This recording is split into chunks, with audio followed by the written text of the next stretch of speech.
the music when I hop in the ride. The windows down, let the whole world see. Ain't nobody rock it like little old me. I'm the bomb. Connaissez-vous toute l'histoire de Code? Je suis sûr que non et je suis sûr que cette vidéo va être utile à vous, fans de Call of Duty, ou même si vous n'êtes pas fan de Call of Duty. Tout d'abord, un petit peu d'historique, le tout premier Code a été créé en 2003 par Infinity Ward en collaboration bien évidemment avec Activision et celui-ci s'appelait tout simplement Call of Duty 1. S'en est suivi 11 titres qui sont sortis à ce jour et jusqu'au 13e titre qui s'appelle Infinite Warfare qui n'est pas encore sorti. 13e, ce chiffre ne porterait-il pas malheur? Tiens, c'est peut-être pour ça que celui-ci a plus de 3 millions de dislikes sur sa vidéo YouTube. Bon, parlons chiffres un peu maintenant. Donc Call of Duty, c'est tout de même 13 jeux à ce jour, sans compter les extras tels que Call of Duty Online. C'est 18 plateformes différentes où celui-ci a été produit, autant dire qu'il y a des chiffres énormes au niveau des plateformes, et aussi plus de 230 millions d'exemplaires vendus à ce jour, c'est quand même quelque chose d'énorme. Et au niveau des ventes par jeu, eh bien le jeu le plus vendu au niveau de Call of Duty, et sûrement l'un des jeux les plus vendus de tous les temps, est Modern Warfare 3 avec pratiquement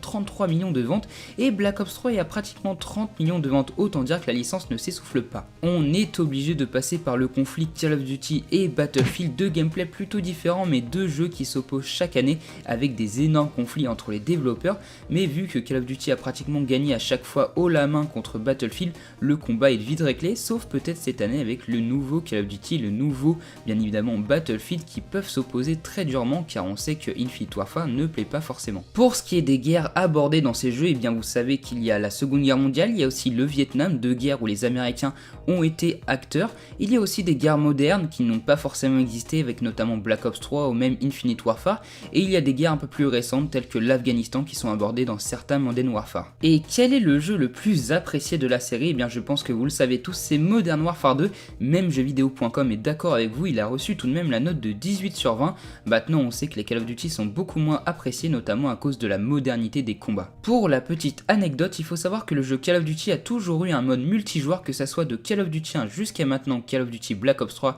ou encore Infinite Warfare, et c'est sûrement pour ça que la licence a beaucoup plu au début et beaucoup moins maintenant car on sait que le multijoueur est maintenant quelque chose de commun. Encore pour parler argent, il faut savoir qu'Activision a engrangé plus de 10 milliards de dollars de bénéfices avec Call of Duty depuis 2014, c'est-à-dire qu'en 2 ans cela a pu encore augmenter jusqu'à peut-être 20 milliards d'ici quelques années, c'est tout de même quelque chose d'énorme au niveau du jeu vidéo. Il faut savoir que c'est l'un des rares jeux e-sport qui se trouve sur console, en effet la plupart des jeux e-sport se trouvent sur PC avec notamment League of Legends ou encore en FPS avec Counter-Strike. Maintenant, petite anecdote pour les joueurs zombies, en effet le mode zombie qui est apparu sur World at War a failli ne jamais voir le jour car les développeurs pensaient que celui-ci était mauvais et heureusement qu'ils ne l'ont pas supprimé car en effet maintenant il est extrêmement vendeur pour les Call of Duty modernes. Et enfin on termine avec Black Ops 2 qui est l'un des jeux les plus importants pour Call of Duty à cause de son mode League qui est un mode compétitif qui a fait découvrir à bon nombre de personnes la compétition sur Call of Duty et même l'e-sport en général car en effet ce mode League donnait un avant-goût de la compétition